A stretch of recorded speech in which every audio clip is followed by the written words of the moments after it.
Since my dad went mute, I started learning sign language secretly to surprise him.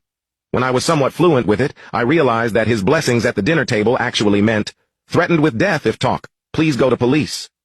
I dropped my fork when I understood his words. My father paused, making eye contact with me. My mother and little brother didn't notice it. They proceeded to eat like usual. I hadn't told anyone that I was studying sign language. It was supposed to be a surprise. I only had a week of practice, though. Maybe it was a mistake on my part. Hell, maybe it was a mistake on his part. He had only been signing for 6 months after learning it in the mental hospital. Then again, his recent behavior started making sense to me. My father had never been very religious.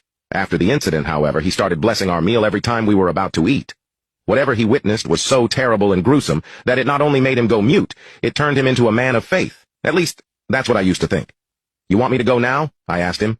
"What's that, dear?" said my mom. "Well, Dad just—" My father widened his eyes, subtly shaking his head. Nothing," I said, continuing to eat my meal. I had never seen my dad more desperate in my life. He was a private investigator up until his condition forced him to retire. Before that, he was a highly ranked detective in the police force. Nothing fazed him back then. In fact, my mother used to complain all the time that he never showed his emotions. Seeing him act like a terrified child left me deeply disturbed. Was someone listening to us? No. It didn't make any sense. He had been doing this for months. If he really wanted to communicate, he could have just written it down. There had to be an explanation. The only thing I could conclude was that someone was watching him. Still, the extent of this monitoring must be far-reaching if he couldn't find a way to pass a note. Were we in danger too? I couldn't sleep for the rest of the night.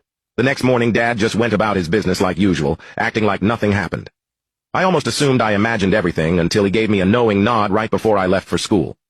That settled it. I went to the police station as soon as I could. There I found Detective Harris, my father's old partner. He was a portly man with a neatly trimmed mustache, always chuckling and smiling at something. My dad trusted him with his life and always told me to run to Harris if I ever found myself in trouble. "Well, if it ain't Mike's kid," he said, "come on in." I entered the messy office and found no place to sit in. Everything was covered in paperwork. Detective Harris quickly cleared out a chair for me, saying, "Sit down, please. Anything I can help you with? Water? Coffee?" I shook my head. "I'm fine. I wanted to talk to you about my dad." "Of course, anything. How's he doing?" "He's fine, I think. I learned sign language to better understand him, but he's been saying some strange things, something about his life being threatened if he talks and to come here. Do you know anything about this?" Detective Harris grew serious.